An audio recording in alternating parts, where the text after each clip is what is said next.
嗨，欢迎回来，我是绿子。现在在我们手上的就是刚刚发表的 Galaxy S23 系列啦。邦尼团队今年一样火速带来第一手的短评测。这次的 S23 系列同样推出了3款机型，分别是 S23、S23 Plus 以及大家最期待的 S23 Ultra。虽然这一次的体验时间依旧相对有限，但我们还是发现了蛮多惊喜的，尤其是在录影的部分，初步来看提升蛮多的哦。等一下一起来看。当然，今年邦尼团队也一样会尽快带来所有新品的完整评测，所以立即订阅邦尼，千万别错过喽！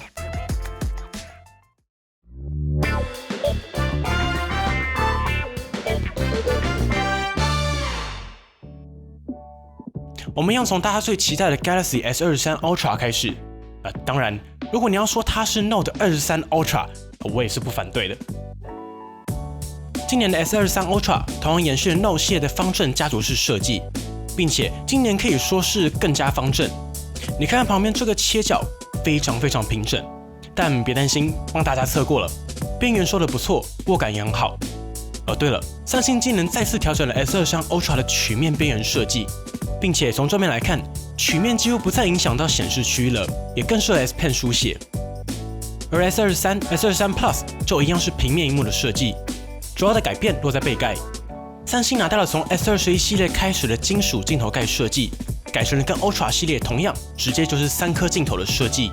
现在看起来3支就是比较像是一个系列的产品，但说真的，这是 S23 的实际质感比海报好看很多哦。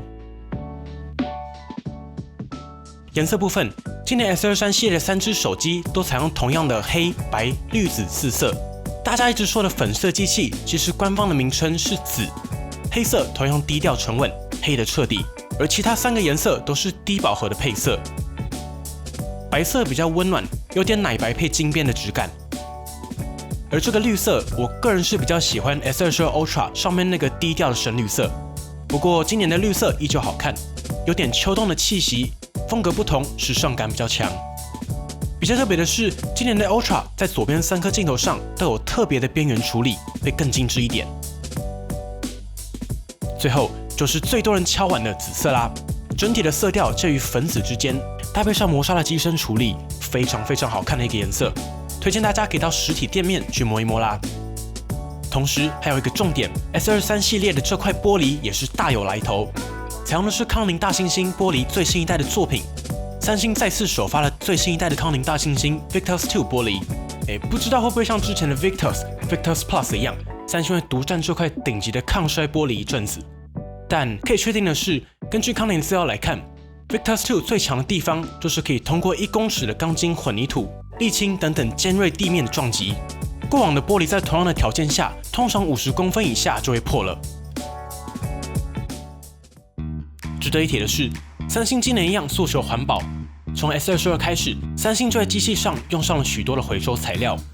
今年 S23 Ultra 从去年的6个环保零件提升到了12个组件，都是由回收材料制成的，其中就包括了 SIM 卡槽、喇叭模组、机身铝合金，以及这次的机身玻璃也是回收玻璃。三星也说明这些回收材料同样耐用，不会影响到结构。说真的，只要强度足够，我个人还是蛮支持这种在机身上融入环保材料的设计。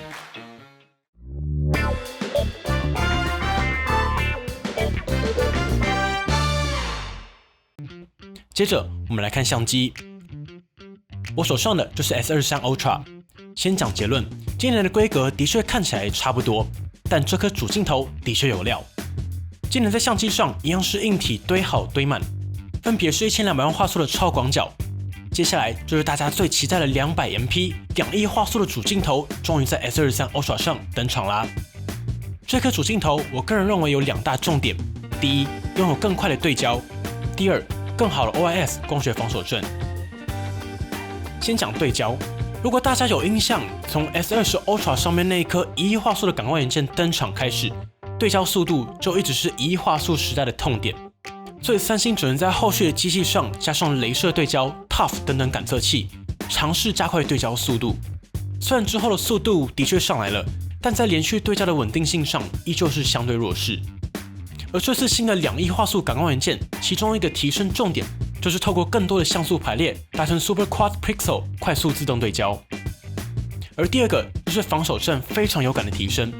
这个提升来自2个面向，一个是硬体部分 ，S23 Ultra 这次的 OIS 可以修正到正负3度的位移，上一代只有 1.5 度，而在前一代我记得是1度左右而已，所以3度听起来是有差啦，但好像还好吗？邦尼的频道就是要实测啊，所以我们现场直接实测。手机最怕的就是画面上这种小范围、高频率的晃动。可以看到左边的 S22 Ultra 的确扛不住这种极端的测试，画面有明显的位移，重点是位的时候还伴随着残影。但说真的，也没有几台机器可以撑得过去啊。尤其感光元件越做越大的机器，防守阵就越难做。而你们看，右边的 S23 Ultra 真的算稳到不可思议。再强调一次，这是主镜头之下的表现，不是之前那个超广角裁切的超稳定防守阵哦。尤其我们到了低光源的场景中再测一次 ，S23 Ultra 的残影的确更少了。我们当时在测的时候看到这个结果，真的非常惊喜。旁边还有好几位创作者本来玩下来觉得常规升级吧，接着我们测出来一看，大家都在惊呼。这次我印象最深的，真的就是防守阵，有料啊三星。不过还是要等到后续深度来测，我们之后会比较专注在三星从 S22 开始力推的 VDIS 防守阵算法。上一代引用了这套 AI 防守阵算法之后 ，S22 的确稳了很多，但最烦的就是在移动的时候多少会有些残影。这次的另一个惊喜就是 S23 Ultra 这套算法的残影真的改善了很多。三星这次还带来了全新的 Super HDR 录影，也就是在录影的同时，系统可以及时完成 HDR 合成，并且居然可以达到 4K 60fps 录影规格。这个合成速度应该也是受益于 A Gen 2的效能提升。另外还有一个小惊喜，就是 8K， 我觉得一般人不太会去用的 8K， 这是 S23 Ultra 再次拉高了 8K 录影的拍摄格式，来到了 8K 30fps， 听规格好像又还好了，对吧？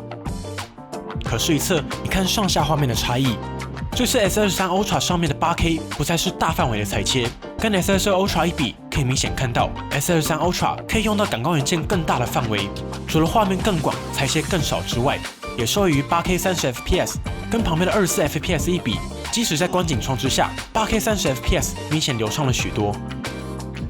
要用一句话来说的话，我觉得这才是可以用的 8K。总之之后再详细来测吧。这次的录影我自己是觉得蛮有料的，但这颗2亿主镜头说了这么多惊喜，没有缺点吗？当然有，该说的还是要说。我一听到 S23 Ultra 采用2亿画素的镜头时，我最关心的就是2亿画素的截取速度。果然，2亿的像素量依旧是需要等待截取，不过截取还算快，主要的处理三星就放在背景让它慢慢算。所以拍风景没问题，拍动态就不要开2亿画素了。而除了2亿，三星还给了另外一档是5000万画素。反正高画素目前还是受限于 ISP 的效能，但已经比以前好非常多了啦。毕竟现在的2亿画素是可以启动 HDR 的，所以宽容度和细节都非常够。拍风景好用，拍动态用一般模式抓拍才会强。在一般模式下，截取速度算是蛮快的，单张点击连拍也没有问题。在低光场景中，系统也会自动完成16合一的像素合成，也就是把16块感光元件变成1个像素，让每个像素接收到的光线资讯更加充分。这也是现代高画素手机的拿手好戏。日拍光线充足的状况下，2亿画素可以提供非常丰富的资讯量。有多丰富呢？你随手一拍，这么广的画面，你回家突然想到桌上那把键盘好像不错，是哪个牌子的？别担心，我们放大，放大。原来是小罗跟蛇蛇，这就是2亿最扯的解析能力。而当遇到光线不足，系统就会自动将16个像素合一，让接收到的光线更充足，留下更多的夜间细节。最后提下 Expert RAW， 也就是摄影玩家专业拍照的专用软体啦。Expert RAW 有3个小细节，我是觉得比较值得关注的。第一，就是三星在 Expert RAW 当中加入了5000万画素的选项 ，RAW 也可以拍摄高画素了。Expert RAW 这次还有个新功能，也就是星空显影的功能。打开来之后，系统就会自动显示出星象指南，对着画面拍就能找到你要的取景。没错，三星这一次也加入了星空模式，最长可以截取到10分钟，可以直接亮出星象，也是蛮使用方便的。最后，这个是最实用的。三星在 Xpert RAW 当中加入了多重曝光的功能，专门做个简单的示范。像是我们先拍一张兔子，再拍一张球的光影，2张照片就会叠在一起。有在玩摄影的肯定就看懂了，就是多张叠图啦，也是很多玩家常用的技巧，在拍水流、烟火、车轨、光轨都非常好用。其他2颗镜头配置就差不多。分别是10倍光学变焦镜头以及3倍光学变焦镜头。最后小提一下，这次三星采用的特供版 Agent 2 for Galaxy， 也让 S23系列成为首款用上 Snapdragon Cognitive ISP 的手机，可以完成 Real-Time Semantic Segmentation。不确定高通会如何翻译中文的正式名称。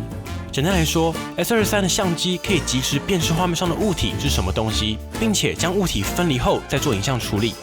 三星这一次的 demo 也都专注在眼镜这种透明镜片的物体分离上，也是过往人像最容易失误的场景，而这也是三星这次人像分离表现不错的小秘密。这个细节真的蛮酷的。老实说，这也是为什么邦尼频道很难在第一时间推出发表会整理的影片，因为就是有太多细节可以深入去聊和整理出来，这样大家看了才开心，对吧？所以如果你也支持这样的细节整理，请订阅邦尼，或是透过超级感谢功能直接支持我们。而在 S23 以及 S23 Plus 的相机上，三星在 S22 就已经大换过一次，所以这次就是常规配置，分别是超广角镜头、5000万画素的广角主镜头支援 OIS， 最后是3倍光学长焦镜头，同样支援 OIS。比较特别的是自拍镜头，三星在 S23 系列上采用了新的1200万自拍镜头，最大的改变就是支援 Dual Pixel 快速对焦，以及过往用在主镜头的 Super HDR 算法。这次都下放到自拍镜头上了。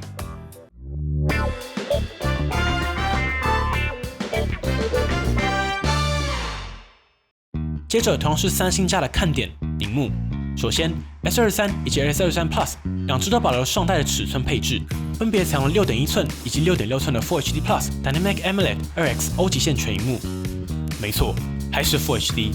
我自己还是希望三星至少可以在 Plus 版用上 2K 啦。但就看开价吧。之前换为 Full HD 是有降价，所以给过。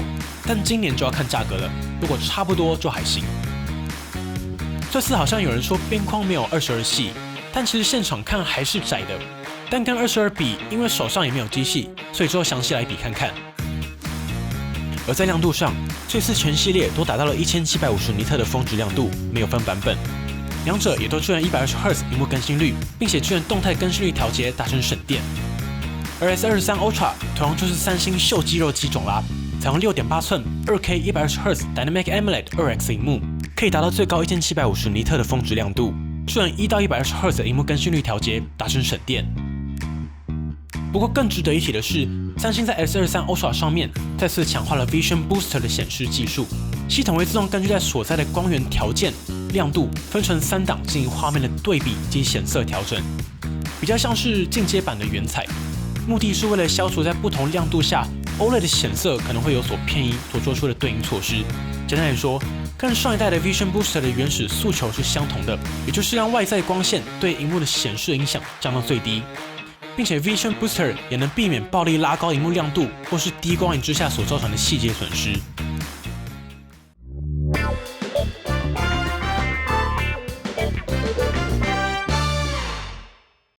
而在效能上，隆重的跟大家宣布，没错 ，S23 全系列就是采用高通特规的专供版处理器，正式名称为 Qualcomm Snapdragon Agent 2 for Galaxy。虽然说究竟是采用谁的制程，还需要等待高通宣布，但根据目前的消息来看，高几率就是大家期待的那个版本。在意的朋友就等待后续的消息吧。话说，今年的 Agent 2真的很强啊！相比上一代 ，CPU 有着30%的提升。虽然依旧不及 A 系列处理器，但已经追了一段上来了。看点则是 GPU 的提升来到了41%。高通今年新的 GPU 在效能输出上是真的非常猛，无论是峰值效能或是光耗表现，都超越了最新的苹果 A16不少。甚至高通也在 Agent 2支援了 RT 光线追踪的功能，不过就要等新游戏用上了。最后是三星用了最多的各种 AI， 也就是 NPU， 效能提升了49%。邦尼团队后续一样会带来完整的效能实测，不要错过哦。比较值得一提的是，自从三星去年破天荒的在机器中加入了不锈钢 VC 均温板之后，今年三星再次用上了面积更大的 VC 均温板，并且受益 Gen 2不错的功耗控制，整体应该会更凉快，而且流畅许多。并且根据目前的效能测试，三星这次的 Gen 2调教比较放得开，没有过往保守。但我是觉得，毕竟 S23 Ultra 还是均衡旗舰的定位嘛，够顺就好。续航部分，今年 S23和 S23 Plus 都有加大200毫安时，分别是3900毫安时以及4700毫安时。而 S23 Ultra 同样保留了5000毫安时的大电池。如果赚的是大家期待的 Gen 2版本，那今年的续航应该会迎来一波提升。快充上 ，S23 Plus 和 S23 Ultra 支援最高45瓦有线快充 ，S23 则是25瓦，同样支援15瓦无线闪充以及无线电力分享。全系列都支援 IP68 防水防尘。记忆体部分 ，S23 和 S3 Plus 都是8GB RAM 起步，128GB 因为没有 UFS 4.0 的方案，所以维持 UFS 3.1。其他版本都是 LPDDR5X 加上 UFS 4.0 的组合，而 S23 Ultra 在256GB 以上的版本都是12GB RAM。今年有一个8+256GB 的版本很受到大家的关注，其实往年都有啦，只是往年是8+128版本，所以比较像是把128拉到256的感觉，而不是把12砍到8。往年是只有几个市场会卖到这个低规版，不过后续台版会引进哪些规格，就等待三星公布了。在生物安全辨识上 ，S23 系列同样采用了超声波萤幕下指纹辨识模组。最后，这次在 S23 Ultra 上面同样支援了 S Pen， 一样可以收进机身里。比较特别的是，今年三星跟 Google 依旧有很多深度合作，例如多人一起看 YouTube、Samsung Notes 支援多人协作、共同笔记等等。此外 ，S23 系列同样提供4代，也就是4年的大版本更新，以及5年的安全性更新。在机器的更新维护上，三星还是比较稳的。上市资讯部分，目前台版的上市消息尚未公布，不过根据往年的经验，应该很快就会来啦。反正我就直接说了啦，如果用的是台积电，等着卖爆吧。好啦，本集的节目就先到这边，这集快速的把重点都带到了。如果有什么我们还没说到，或是你想要帮你团队深度来测的地方，欢迎直接底下留言，我们会尽快带来 S23 系列的完整评测。别忘了立即订阅邦尼，就不会错过完整评测啦。我是驴子，我们下次见。如果喜欢本期的节目，不要忘记订阅邦尼，并且打开小铃铛，及时的收到最新的评测通知。当然，你也可以在 Facebook、Instagram 以及 Line@ 找到我们。如果还有其他问题，别忘了底下留言。那我们就下期影片再见喽。